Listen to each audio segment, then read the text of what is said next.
ස්වර්ණමාලී මහසෑ වන්දනාව පස්වන දිගහැරුම පිටපත රචනය පූජ්‍ය කිරිබත්ගොඩ ඥානානන්ද ස්වාමින් වහන්සේ කවිපද ගායනය ලහිරු කනිෂ්ක අතුකෝරළ විසින් රහතන් වහන්සේලා 8 නමක් දෙව්ලොවට වැඩම කරනවා. බරණී කියන දෙව්දුවගේ දිව්‍ය විමානයෙන් සැලසුම අරගෙන එනවා. අරහත් ගුණ ඇති සංඝ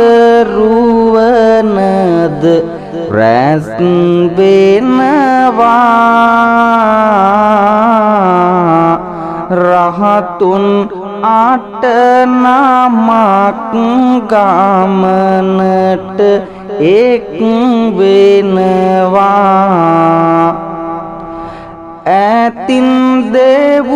විමන් සොඳුරුව දිස් වෙනවා. රහතුන්ගේ නෙතට විමනක් ලක් වෙනවා. බරණී නාමින් යුතු දෙව්දුවගේ විමන බබලයි කුළුගේ වල් දහසින් යුතු රාණින මන්මත් කරන දුටු විට එම දෙව් විමන දහසක් දේවග නන්නිතියෙහි සැරිසරන රහතුන් වඩින විට එම දෙව් විමන වෙත බරණිය පැමිණ වැඳ යොමු කොට සැදැහැසිත විමසන විටදී රහතුන් ඇගේ පෙර පුවත පවසයි මෙලෙස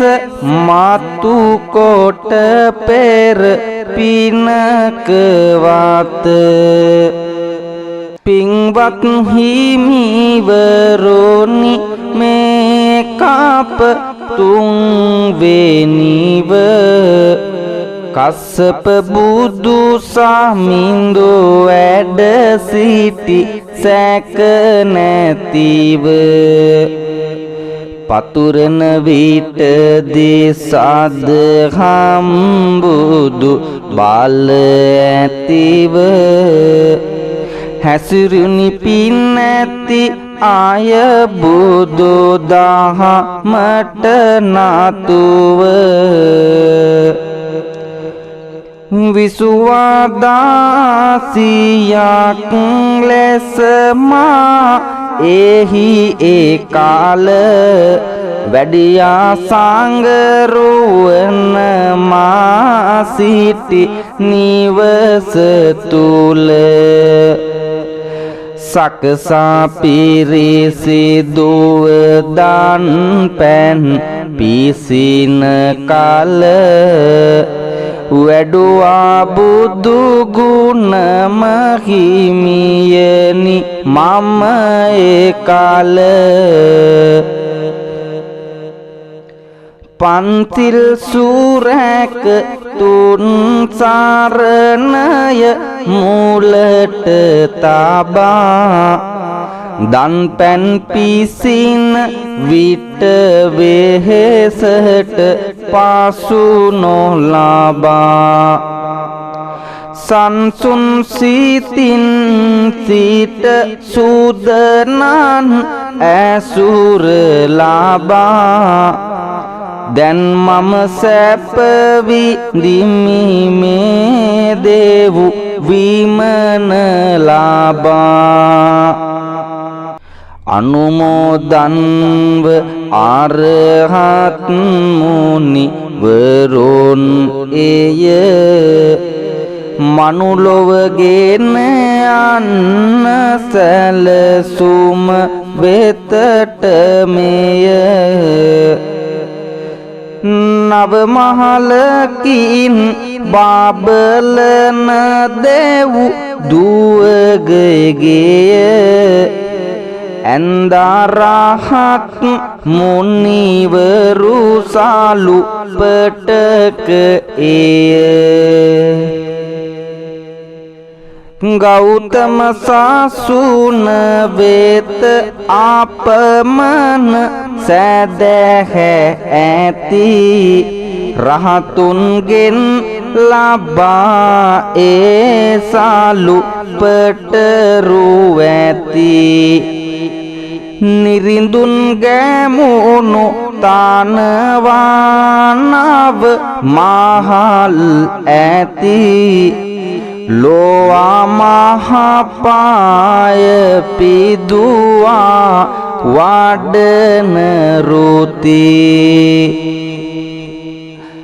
සතියක් පුරා මහදන් පෑන් පුදමින්නේ යොදුනක් උස පොහොයගේ මෙහි තනවන්නේ සිරසක් මත රැඳුන මැණිකක්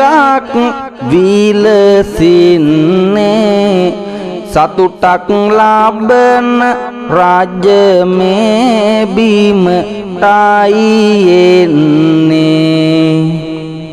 දැන් දුටුගැමුණු රජතුමා මෙතනට එනකොට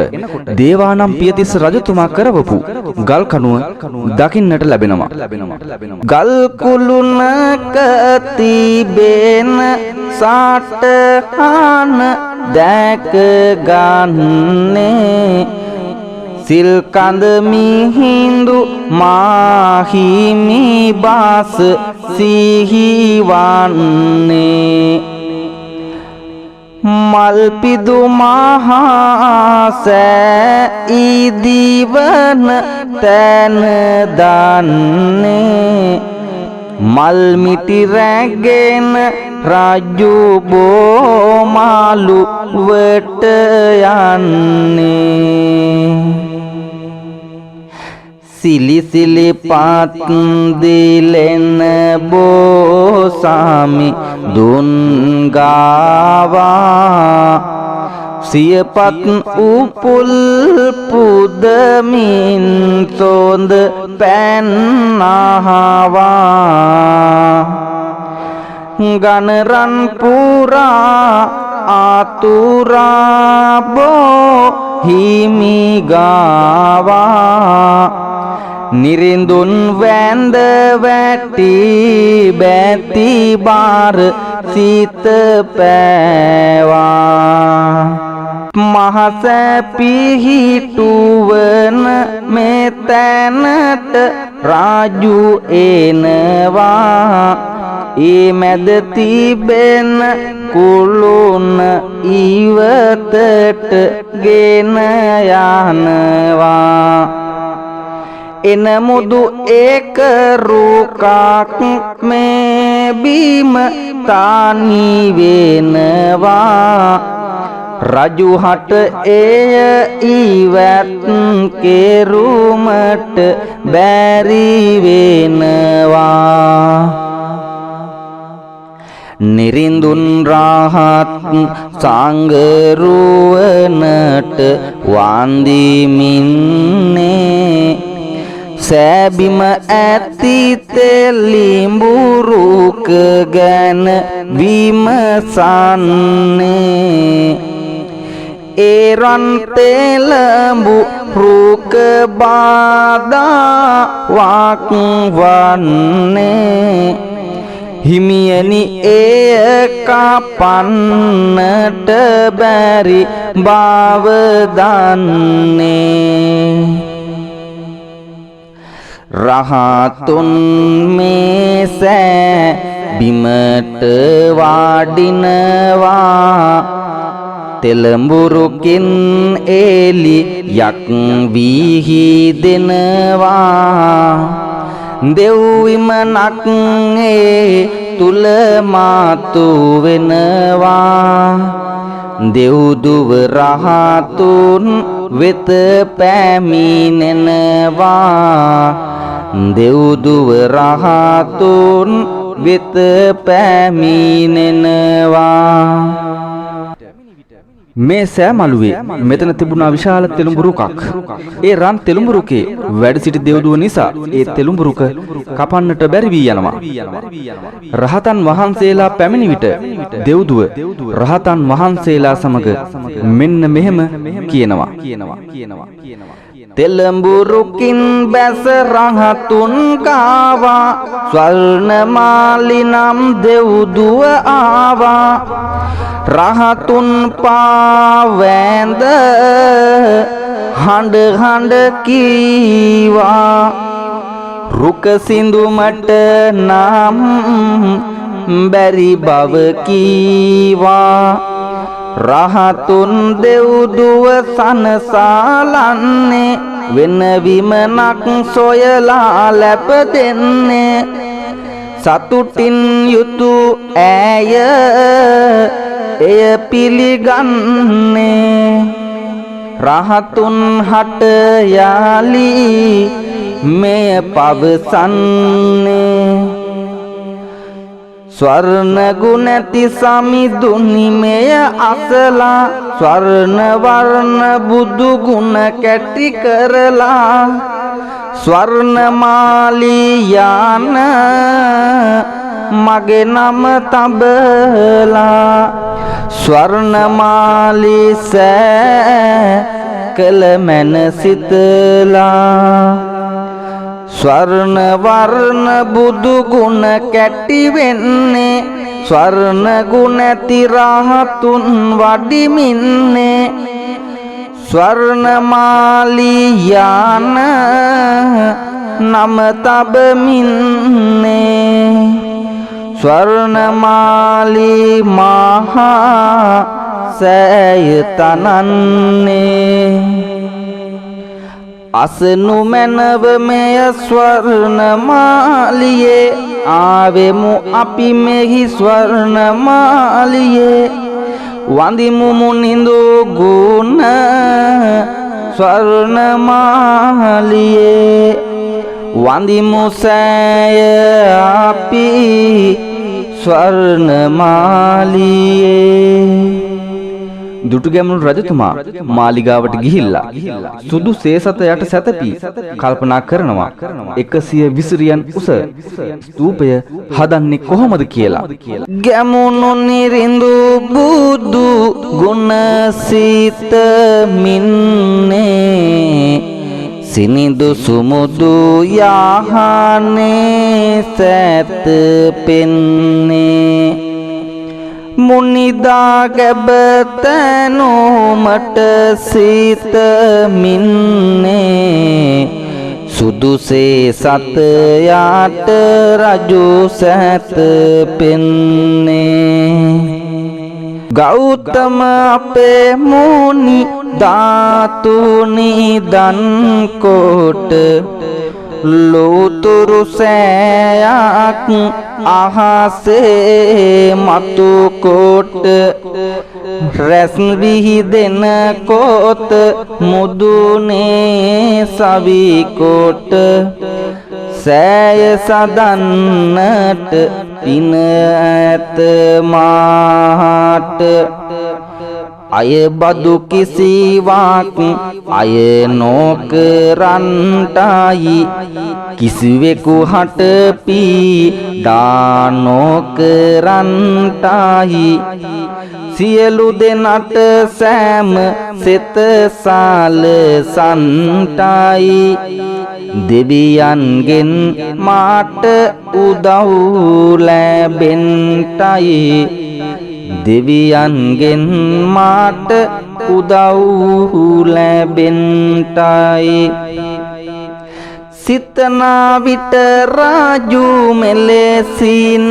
යහනේ සිටි දෙව්දුව එහි දුරු කොට මානේ